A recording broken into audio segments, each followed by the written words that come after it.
Thank you for listening to REED-BBS. Gracias por escuchar REED-BBS.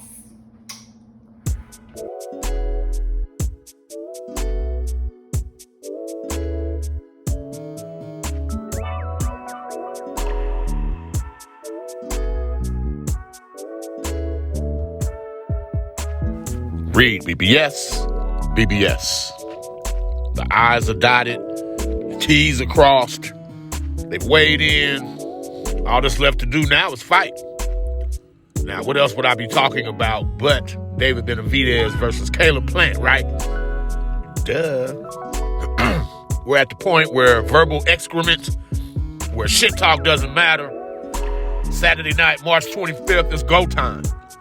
Now, before I swan dive deep into the who, what, where, when, and how, and why of Benavidez Plant, I want to encourage you to subscribe, to comment. If you comment, I comment. That's how this works. Please touch the bell icon for notifications of upcoming videos. Remember, sharing is caring. Love tap and or bitch slap that like button for you, boy. And shout out to the homies at fightbeat.com. Can you step to this? By now, we all know this is a grudge match. They're talking animus and hatred. I don't like them. Those type of vibes.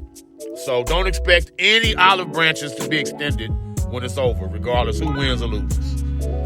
By now, we all know Benavidez is the more demonstrative, dare I say, angrier fighter heading into the biggest night of his professional life. But more on that in a second. All Access, I believe it was, they referred to Benavidez as your favorite fighter's favorite fighter. And I like that. That was smooth how they worded that. Benavidez, he's been boxing before he even knew he liked it. Right? He's one of them gym rat, grew up in the gym-ass kids. He was a 260-pound fat boy in middle school and had to earn every drop of respect he got in the boxing gym. He turned pro at 16, sparred the likes of Triple G, Kelly Pavlik, Peter Quillen in the developmental stages of his career. And that propelled him to the youngest super middleweight champion ever at the age of 21. In his own words, Benavidez said he was a fat kid outcast. Went from that to winning fights to being invited to parties. Next thing you know, he's a champion. He's got coke in his system. He loses his title to the drug test. Lost it a second time on the scales. All the while, Benavidez's boxing talent, the boxing talent was obvious. Good left jab, good left hook to the body, uppercuts with both hands, naturally aggressive guy who can box or bang. Now, not on a Deontay Wilder, Tank Davis, Naoya Inoue level. He's more of a, Benavidez is more of a heavy, even-handed, Artur Beterbiev level banger. To me. And to now, at this point, Benavidez, he's been a unique blend of size, speed, skill, power, and temperament. That temperament, though. So Benavidez, all the while, he's hurling threats. Caleb Plant's relishing the opportunity to tweak Benavidez, touching his face at the weigh-in, etc. Benavidez Sr., he's caught up being a fucking pageant mom, a thirsty-ass boxing dad. And all the while, the calmest, most level-headed dude in the entire promotion has been Stephen Breadman Edwards. Breadman's a grounded, genuinely likable, astute chief second. And when asked about Benavidez's energy during the build-up, here's what he had to say. I hope he fights angry. I believe Caleb can knock him out. If you can go to sleep at night, you can be stopped. Anybody can be stopped. It's funny, Benavidez boxed versus Graville, but when Caleb boxes, he's a bitch or a punk. Caleb has to be a man, show his character, show his soul. He could have did better against Canelo. He could have challenged himself more. He needs to stand up to bully fighters. Be smart, don't break, and he'll win the fight.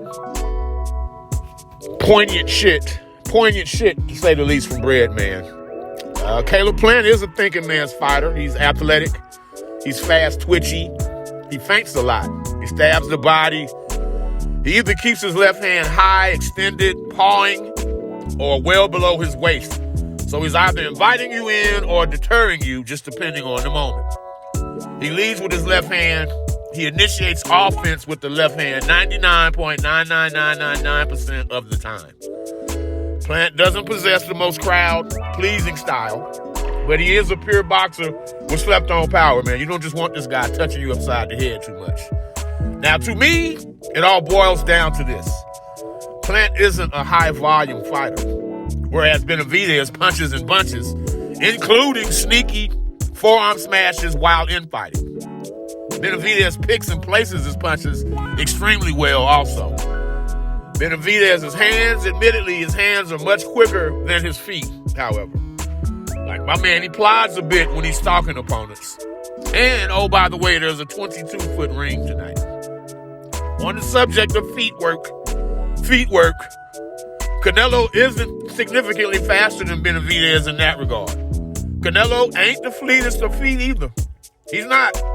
Yet he successfully cut the ring off, found Plant against the ropes quite a bit, and was comfortably and physically imposing himself on Plant by round five. Well, Benavidez is bigger, stronger, younger, and hungrier than the Canelo who broke Plant's spirit in the first place, which Breadman was alluding to in his comments. He's in the best shape of his life, Benavidez. He's 166 3/4 pounds, half a pound lighter than Plant. Sadly, for me, he no longer has what I call Riddick Bowe body. He's not Larry Holmes built this time. He's not all fleshy and soft body. And it's a good sign. Hopefully, I believe this signals that all the pieces are falling into place for Benavidez. And with that, I fully expect him to stop Caleb Plant sometime around the 8th to the 10th round. REED-BBS, BBS. Blackbird Sugar, Bachelor's in Boxing Studies. Television, Fred Sanford of the Fistic Arts. When all is said and done, there's nothing left to say